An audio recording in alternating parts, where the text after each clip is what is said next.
اعوذ باللہ من الشیطان الرجیم بسم اللہ الرحمن الرحیم۔ اللہ تبارک و تعالیٰ کے نام سے شروع جو بڑا مہربان اور نہایت رحم کرنے والا ہے۔ ایک ایسی بدبخت اور ناپاک قوم جنہوں نے اس روئے زمین پر ایک ایسے گناہ کو ایجاد کیا جن سے پہلے کوئی بھی قوم اس روئے زمین پر اس گناہ کے اندر مبتلا نہ تھی۔ یہ قوم کون سا ایسا گناہ کرتی تھی جس کی وجہ سے اس کو دنیا کی سب سے بدترین قوم کہا جاتا ہے؟ وہ گناہ کون سا تھا جو یہ لوگ کرتے تھے، اور یہ لوگ اس گناہ کے اندر کس طرح مبتلا ہوئے، اور اس دنیا کے اندر ہم جنس پرستی کی ابتدا کیسے ہوئی، اور پھر اللہ تبارک و تعالیٰ نے اس قوم پر آگ اور پتھروں کا عذاب کیوں نازل فرمایا، اور اس بدبخت قوم کے کچھ لوگ پتھروں کے کیوں بنا دیے گئے جو آج بھی دنیا کے لیے عبرت کا نشان بنے ہوئے ہیں۔ پیارا دوستو، آج کی اس ویڈیو میں ہم آپ کو بتائیں گے کہ دنیا کی سب سے پہلے ہم جنس پرست قوم کون تھی، اور دنیا کے اندر ہم جنس پرستی کا آغاز کیسے ہوا، اور سب سے پہلے دنیا میں ہم جنس پرستی کس نے کروائی، اور کس طرح اس گناہ کی بنیاد رکھی گئی۔ پیارا دوستو، ان تمام پر سوالات کے جوابات قرآن و حدیث کی روشنی میں آج کی اس ویڈیو میں ہم آپ کو بتائیں گے، لہٰذا آپ سے گزارش ہے کہ ہماری اس ویڈیو کو اینڈ تک ضرور دیکھیے گا۔ پیارا دوستو، حضرت لوط علیہ السلام کی قوم وہ واحد قوم تھی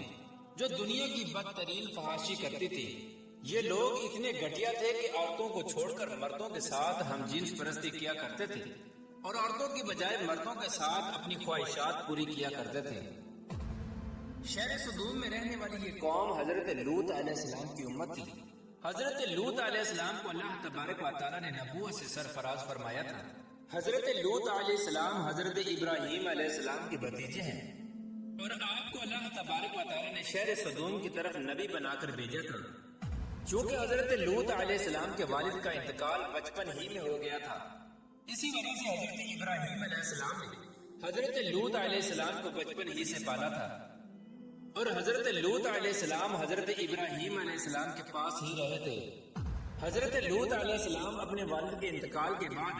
حضرت ابراہیم علیہ السلام کے ساتھ ہجرت کر کے ملک شام میں آ گئے تھے، اور حضرت ابراہیم علیہ السلام کی خدمت میں مصروف رہے۔ حضرت لوط علیہ السلام نے چونکہ حضرت ابراہیم علیہ السلام کی بہت زیادہ خدمت کی، تو حضرت ابراہیم علیہ السلام نے اللہ تبارک و تعالیٰ کی بارگاہ میں دعا کی، تو اللہ تبارک و تعالیٰ نے حضرت ابراہیم علیہ السلام کی خدمت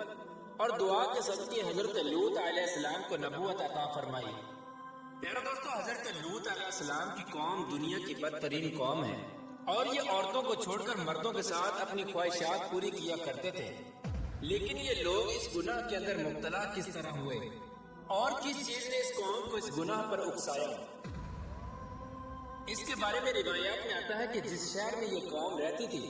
اس شہر کو سدوم کہتے ہیں۔ شہر سدوم ایک ایسا علاقہ تھا جہاں پر اللہ تبارک و تعالیٰ کا خاص فضل و کرم تھا۔ یہاں پر سر سبز و شاداب باغات اور ہر طرف لہلہاتے کھیت تھے۔ اس علاقے میں پھلوں اور اناج کی بے شمار پیداوار ہوتی تھی۔ شہر سدوم کا یہ علاقہ ہر لحاظ سے خوشحال تھا۔ یہی وجہ تھی کہ آس پاس کے لوگ شہر سدوم میں اپنی زندگی کی اشیاء ضروریہ کو حاصل کرنے کے لیے اس شہر میں آیا کرتے تھے۔ لیکن شہر سدوم کے رہنے والے لوگوں کو یہ بات بالکل بھی ہضم نہ ہوئی۔ ان کا یہ خیال تھا کہ شہر سدوم میں پیدا ہونے والے اناج اور غلوں پر صرف انہی کا حق ہے، اسی لیے قوم لوط آس پاس کے علاقوں سے آنے والے لوگوں سے بہت تنگ تھے۔ ایک دن قوم لوط کے کچھ لوگ اسی بات پر جھگڑا کر رہے تھے کہ شیطان ایک بوڑھے کی صورت میں ان کی مجلس میں آیا اور ان لوگوں سے کہنے لگا کہ اگر تم لوگ ان مسافروں سے اپنی جان چھڑانا چاہتے ہو تو جو میں کہتا ہوں وہ کرنا پڑے گا۔ چنانچہ شیطان کی یہ بات سن کر لوگ شیطان سے پوچھنے لگے کہ وہ کون سا کام ہے جس کے کرنے کی وجہ سے ہمیں ان مسافروں سے چھٹکارا حاصل ہو سکتا ہے۔ تو شیطان نے کہا کہ میں تمہیں کل بتاؤں گا۔ چنانچہ کل شیطان ایک خوبصورت نوجوان لڑکے کی صورت میں ان لوگوں کے پاس آیا اور شہر سدوم کے لوگوں کو اپنی طرف مائل کرنے لگا، یہاں تک کہ شہر سدوم کے لوگ اس لڑکے کی طرف مائل ہو گئے اور اس خوبصورت لڑکے کے ساتھ زنا کر بیٹھے۔ اس بدکاری کے بعد شیطان نے ان لوگوں سے کہا کہ اگر تم لوگ آنے جانے والے مسافروں سے اپنی جان چھڑانا چاہتے ہو تو تم لوگ ہر آنے والے مسافر کے ساتھ یہی بدفعلی کیا کرو۔ جب تم لوگ ہر آنے والے مسافر کے ساتھ یہ بدفعلی کیا کرو گے تو کوئی بھی مسافر تمہارے علاقے میں داخل نہ ہوگا۔ پیارے دوستو، اس طرح شیطان نے سب سے پہلے اس قوم سے بدفعلی کروائی اور اس گناہ کا اس قوم کو ایسا چسکا لگا کہ وہ اس گناہ کے عادی بن گئے، اور نوبت یہاں تک پہنچ گئی کہ لوگ عورتوں کو چھوڑ کر مردوں کے ساتھ اپنے جنسی تعلقات قائم کرنے لگے اور اپنی خواہشات پوری کرنے لگے۔ یہ گناہ شہر صدوم کے اندر اس قدر عام ہو گیا کہ ہر گھر میں یہ گناہ ہونے لگا اور کوئی بھی محفل اس گناہ سے خالی نہ ہوتی۔ ادھر جب حضرت لوط علیہ السلام کو اپنی قوم کے اس فعل کا پتہ چلا تو حضرت لوط علیہ السلام بہت غمگین ہوئے، اور حضرت لوط علیہ السلام نے اپنی قوم کو اللہ تبارک و تعالیٰ کے عذاب سے ڈرایا اور اس گناہ سے منع کیا، جس طرح کہ اللہ تبارک و تعالیٰ قرآن پاک میں ارشاد فرماتا ہے، اور کیا وہ بے حیائی کرتے ہو جو تم سے پہلے جہاں میں کسی نے نہ کی؟ تم مردوں کے پاس شہوت سے جاتے ہو عورتوں کو چھوڑ کر، بلکہ تم لوگ حد سے گزرے ہوئے ہو۔ پیارے دوستو، یہ بدبخت قوم اس گناہ کے اندر اس قدر مبتلا ہو گئی کہ حد سے زیادہ بڑھ گئی۔ حضرت لوط علیہ السلام نے اپنی قوم کو بارہا دفعہ سمجھایا، لیکن یہ قوم اس گناہ سے باز نہ آئی۔ جب حضرت لوط علیہ السلام اس قوم کو اس گناہ سے منع کرتے تو یہ لوگ حضرت لوط علیہ السلام کو برا بھلا کہتے، اور نوبت یہاں تک پہنچ گئی کہ حضرت لوط علیہ السلام کو اس شہر سے نکالنے کی دھمکیاں دینے لگے، جس طرح کہ اللہ تبارک و تعالیٰ قرآن پاک میں ارشاد فرماتا ہے، اور اس کی قوم کا کچھ جواب نہ تھا مگر یہی کہ ان کا کہنا تھا کہ اپنی بستی سے نکال دو، یہ لوگ پاکیزگی چاہتے ہیں۔ اس طرح جب یہ قوم حد سے زیادہ بڑھ گئی اور حضرت لوط علیہ السلام کو دھمکانے لگی، اور ساتھ ہی حضرت لوط علیہ السلام کو یہ کہنے لگی کہ اگر تم اللہ تبارک و تعالیٰ کے سچے نبی ہو تو ہم پر وہ عذاب لے آؤ جس عذاب سے تم ہم کو ڈراتے ہو، اور اس طرح اس بدبخت قوم نے خود ہی اللہ تبارک و تعالیٰ کی دردناک عذاب کو طلب کیا۔ پیارے دوستو، جب حضرت لوط علیہ السلام کی قوم اس بدفعلی کی وجہ سے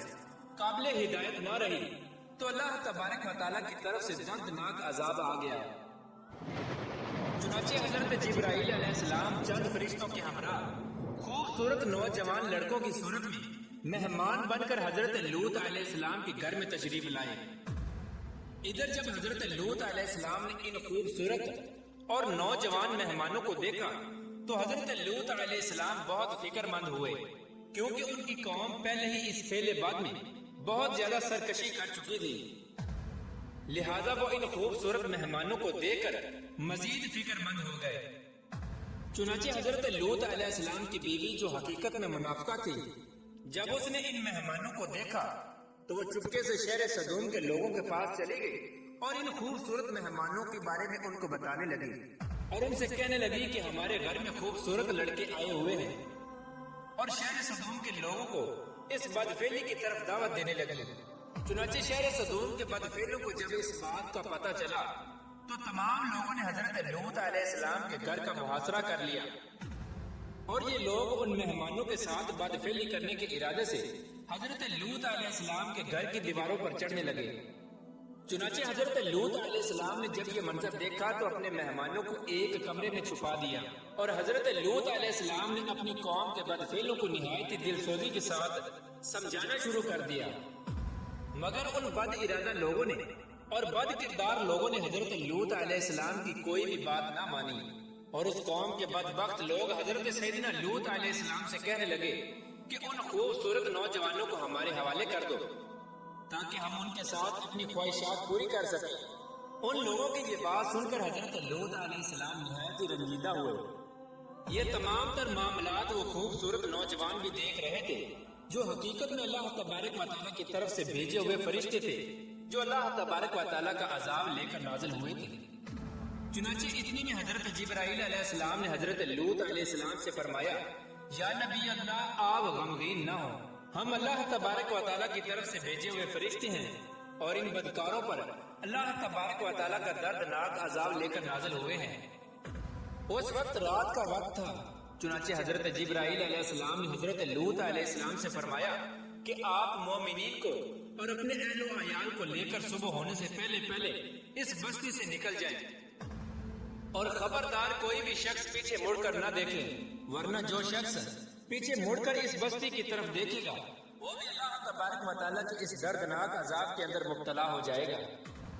چنانچہ حضرت لوط علیہ السلام اپنے گھر والوں کو اور مومنین کو اپنے ساتھ لے کر اس بستی سے روانہ ہو گئے۔